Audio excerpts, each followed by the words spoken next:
I'm gonna sit in here for just a minute and see how long can I go without being interrupted.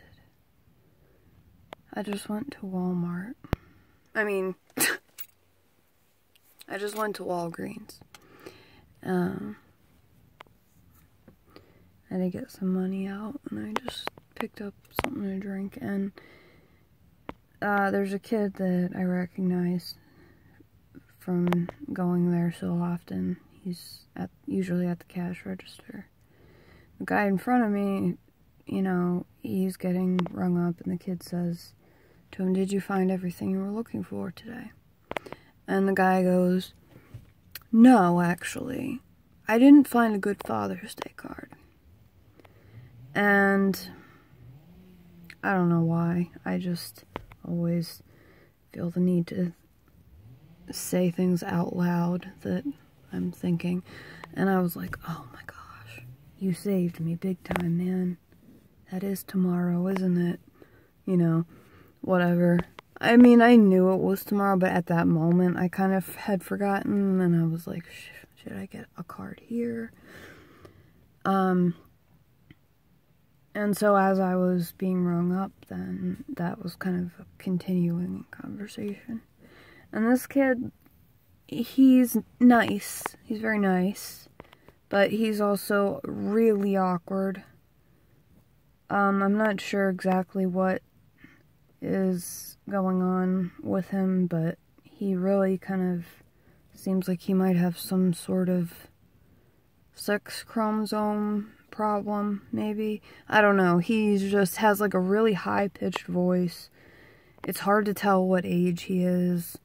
He has kind of awkward, random hair growths everywhere, and just there's something that, but he's really sweet. And anyway, he's ringing me up, and I said something again. I was like, wow, Father's Day already, huh? And he's like, oh, yeah, I know the feeling. And I don't remember what I said, but he said, I lost my father 2 years ago. He said, I just try not to think about it. And I said, I'm so sorry. And he was just kind of like, oh, yeah, but he kind of reminds me of a friendly little turtle, sort of, you know, because he kind of has like a hunch, sort of, and it made me so sad. Like, sorry for the turtle analogy. I'm not trying to make fun of him at all. I really am not. But it was kind of like he just pulled his head back in a little bit.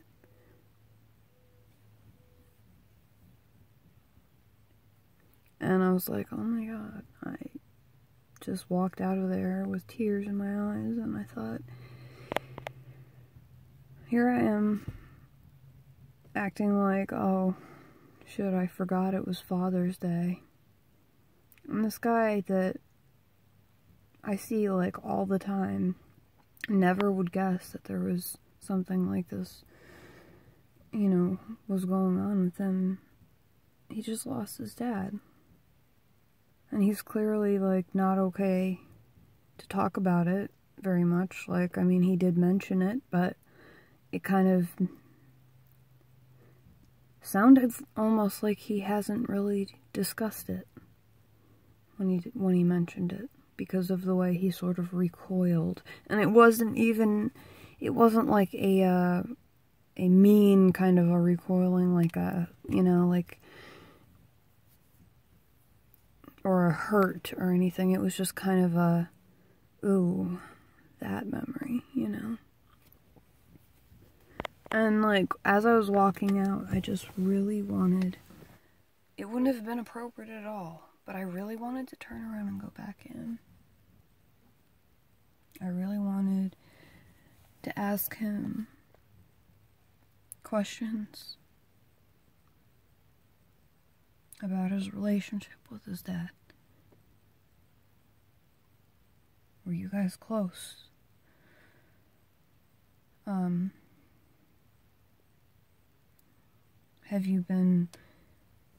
Have have you seen a therapist, and, you know, are you working through grief, or, like, where are you at, you know? It's not my business. That's the kind of thing that I know Renee would actually get mad at me if I just told him what I just said. If I told him that I thought about going back in, even though I knew it's not appropriate, he would get mad at me for that. Because that's, you know, other people's business. They'd tell you if they wanted to. Which I beg to differ on that, because there's a lot of times that I know that it's not just me either. There's a lot of times that there's something going on, and you say you're okay when somebody says, you know, how you doing? You say you're fine. And you kind of just really wish that they would not believe you, and they would see that you're not fine and ask. But whatever. I don't know, just, I guess it's just a reminder to me to be kind. You don't know what people are going through. I never would have guessed that that kid had lost his father 2 years ago. That's heartbreaking.